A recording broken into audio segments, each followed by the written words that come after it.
உங்கள் உடலில் ஒரு சுரப்பி இருக்கிறது. பட்டாணி அளவுதான். அரை கிராம் எடைதான். ஆனால் அது உங்கள் உடலின் எல்லா சுரப்பிகளுக்கும் கட்டளை இடுகிறது.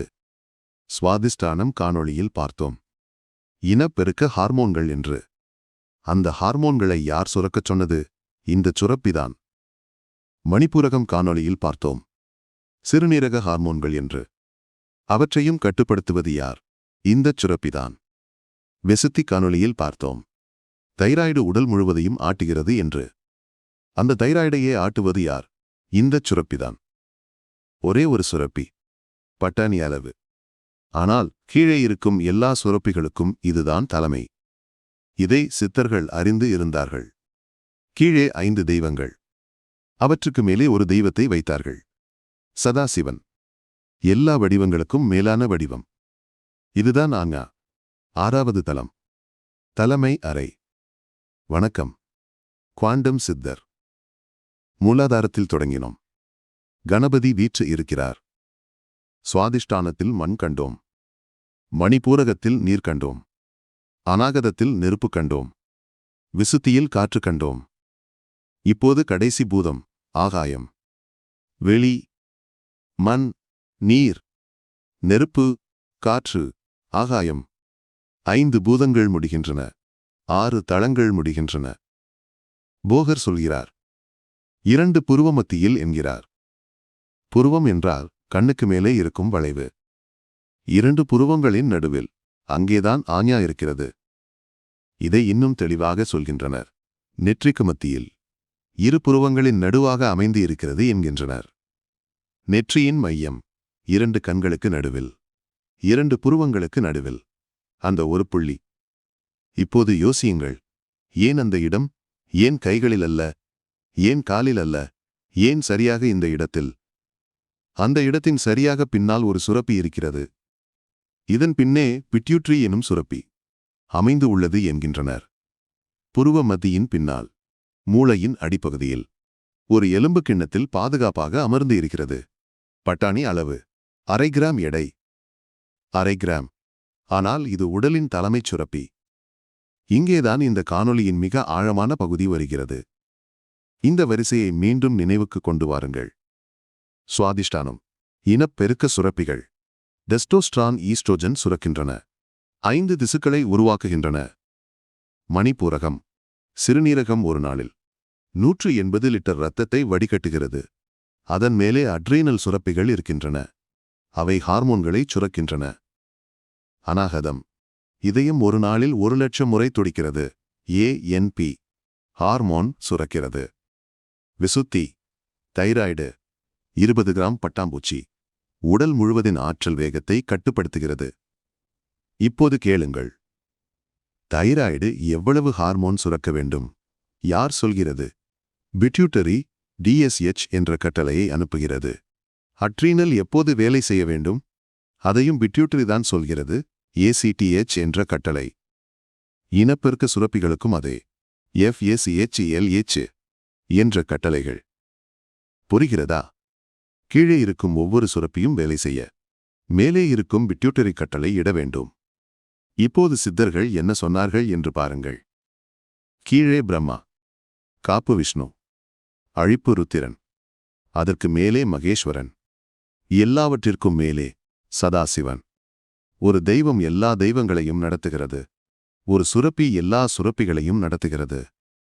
சித்தர்கள் சொன்ன வரிசை, அறிவியல் கண்ட வரிசை ஒன்றே. போகர் தெளிவாக சொல்கிறார். யகாரமாம் சதாசிவன் தான் என்று சொல்கிறார். யகாரம் என்றால் யகர எழுத்து. சதாசிவன் என்றால் எப்போதும் இருக்கும் சிவன், நிரந்தரமான சிவன். இப்போது முழு வரிசையை பாருங்கள். மூலாதாரத்தில் கணபதி, சுவாதிஷ்டானத்தில் பிரம்மா சரஸ்வதி, மணிப்பூரகத்தில் விஷ்ணு லக்ஷ்மி, அநாகதத்தில் ருத்திரன் ருத்திரி, விசுத்தியில் மகேஸ்வரன் மகேஸ்வரி, ஆஞ்ஞாவில் சதாசிவன், அவர் அருகில் மனோன்மணி. போகர் அதையும் சொல்கிறார். மனோன்மணியும் சதாசிவனும் நிற்பார் என்கிறார். மனோன்மணி என்றால் என்ன? மனம் உண்மணி, மனதை கடந்த நிலை, உள் உணர்வு.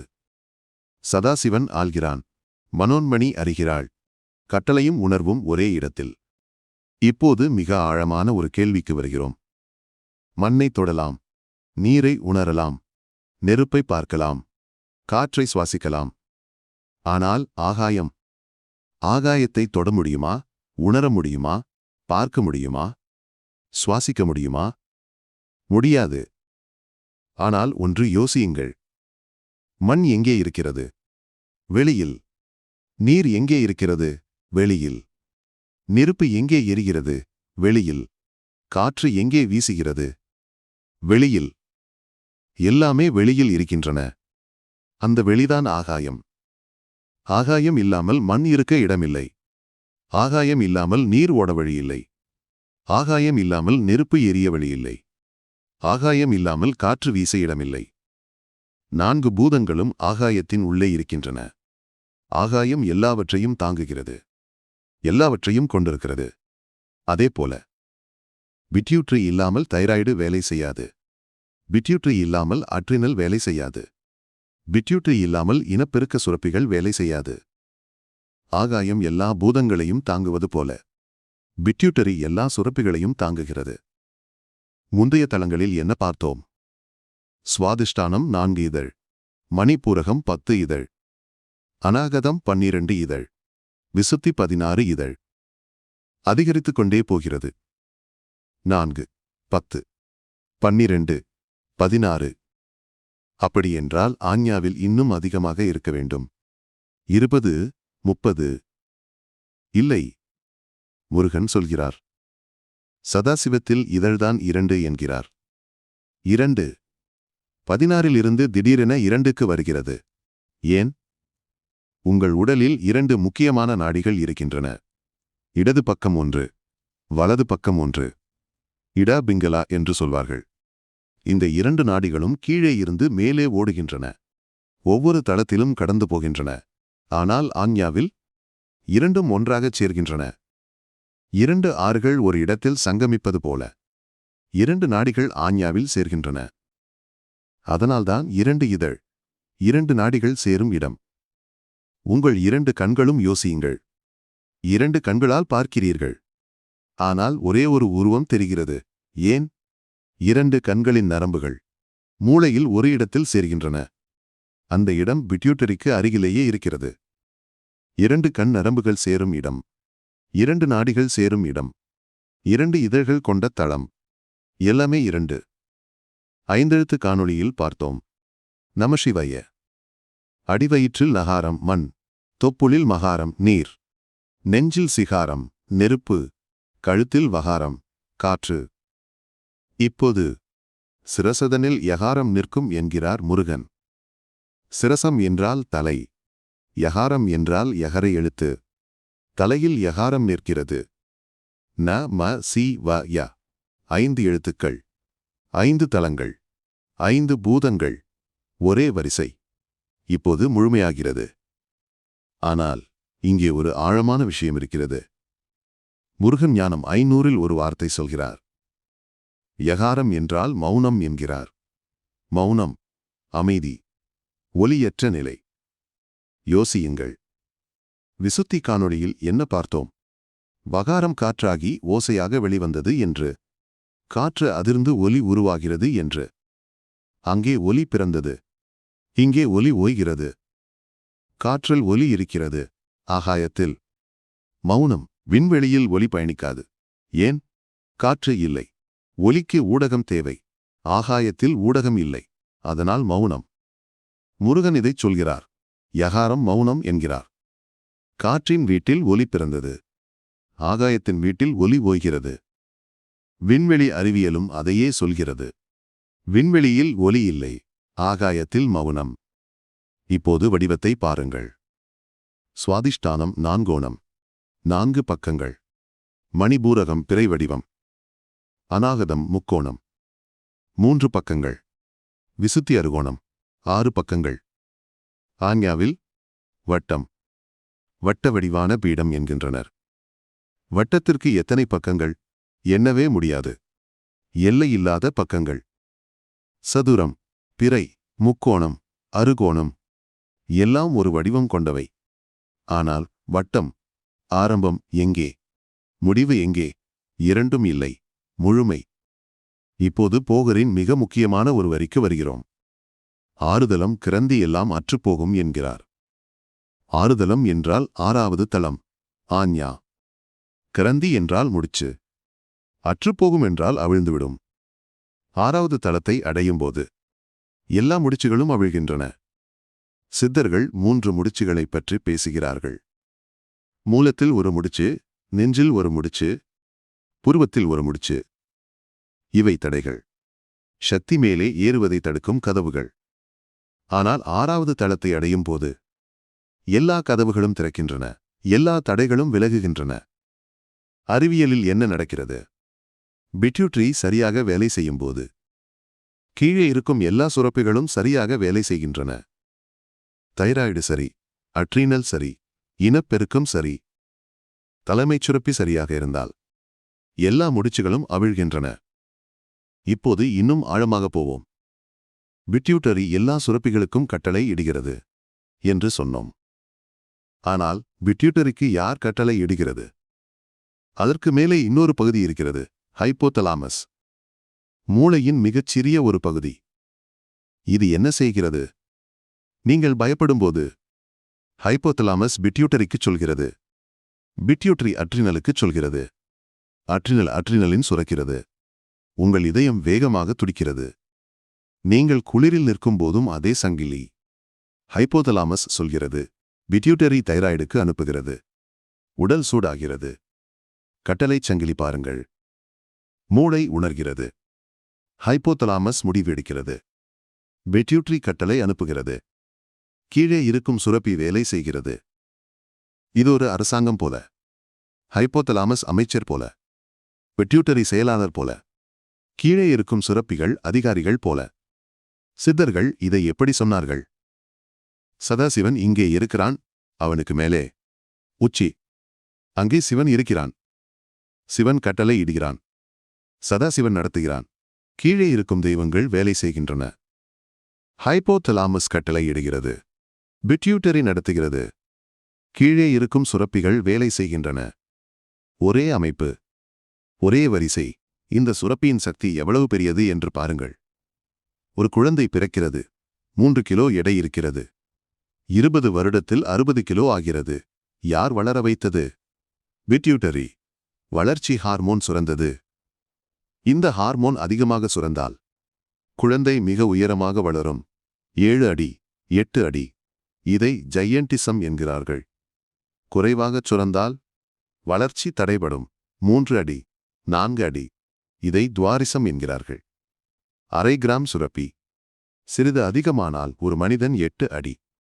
சிறிது குறைந்தால் ஒரு மனிதன் 3 அடி. இது வளர்ச்சி மட்டுமல்ல. ஒரு பெண்ணின் கருவுறுதல், ஒரு ஆணின் குரல் மாற்றம், தாய்ப்பால் சுரப்பு, உடல் நீர் சமநிலை, எல்லாவற்றையும் இந்த ஒரு சுரப்பிதான் கட்டுப்படுத்துகிறது. அரை கிராம் பட்டாணி அளவு. ஆனால் ஒரு மனிதனின் உயரமும் குரலும் கருவுறுதலும் நீர் சமநிலையும் எல்லாம் இதில் அடங்கும். இதைத்தான் சதாசிவனின் வீடு என்றார்கள் சித்தர்கள். போகர் ஒரு அற்புதமான வரி சொல்கிறார். புருவத்தில் நின்று ஆடும் மனோன்மணியாம் பெண்ணைப் பாரு என்கிறார். மனோன்மணி. மனம் என்றால் மனது. உண்மணி என்றால் மனதை கடந்த நிலை, உள் உணர்வு. அவள் புருவத்தில் நின்று ஆடுகிறாள் என்கிறார் போகர். ஆட்டம் என்றால் இயக்கம். உள் ஒளி புருவ மத்தியில் இயங்குகிறது. இதை அறிவியல் எப்படி பார்க்கிறது? மூளையின் முன்பகுதி, நெற்றிக்கு பின்னால். இங்கேதான் உங்கள் முடிவுகள் எடுக்கப்படுகின்றன. இங்கேதான் திட்டமிடல் நடக்கிறது. இங்கேதான் உணர்வுகள் கட்டுப்படுத்தப்படுகின்றன. இதை ப்ரீஃப்ரண்டல் கார்டெக்ஸ் என்கிறார்கள். மூளையின் மிக உயர்ந்த பகுதி. விலங்குகளில் இது மிகச் சிறியது. மனிதனில் மட்டும் மிகப்பெரியது. முடிவு, திட்டம், உணர்வு கட்டுப்பாடு, நினைவு எல்லாம் இங்கே நடக்கின்றன. சித்தர்கள் சொன்னார்கள், மனோன்மணி புருவத்தில் ஆடுகிறாள் என்று. மனதின் ஒளி இங்கே இயங்குகிறது என்று. அறிவியல் சொல்கிறது. மூளையின் உயர்ந்த செயல்பாடுகள் நெற்றிக்கு பின்னால் நடக்கின்றன. ஒரே இடம், ஒரே உண்மை. போகர் இன்னொரு முக்கியமான விஷயமும் சொல்கிறார். ஆறுதலம் முத்தி ஏறி என்கிறார். 6வது தளத்தில் முத்தி ஏறுகிறது. முத்தி என்றால் விடுதலை. ஏன்? 5 பூதங்களும் முடிந்தன. மண், நீர், நெருப்பு, காற்று, ஆகாயம். 5ம் இந்த 6 தளங்களில் அடங்கின. 5 தெய்வங்களும் முடிந்தன. பிரம்மா, விஷ்ணு, ருத்திரன், மகேஸ்வரன், சதாசிவன் 5ம் 5 தளங்களில் நிற்கின்றனர். 5 எழுத்துக்களும் முடிந்தன. நமசிவய 5ம் 5 தளங்களில் நிற்கின்றன. எல்லாம் முடிந்த இடம். அதற்கு மேலே வெறும் வெளி, சுத்த ஆகாயம். அதுதான் முத்தி. சுவாதிஷ்டானத்தில் தொடங்கிய கலவை நினைவிருக்கிறதா? மூளையில் இருந்து இறங்கும் திரவம் ஒவ்வொரு தளத்திலும் ஒரு சாரம் சேர்க்கிறது. சுவாதிஷ்டானத்தில் இனப்பெருக்க ஹார்மோன்கள், மணிபூரகத்தில் சிறுநீரக ஹார்மோன்கள், அநாகதத்தில் இதய ஹார்மோன், விசுத்தியில் தைராய்டு ஹார்மோன்கள்.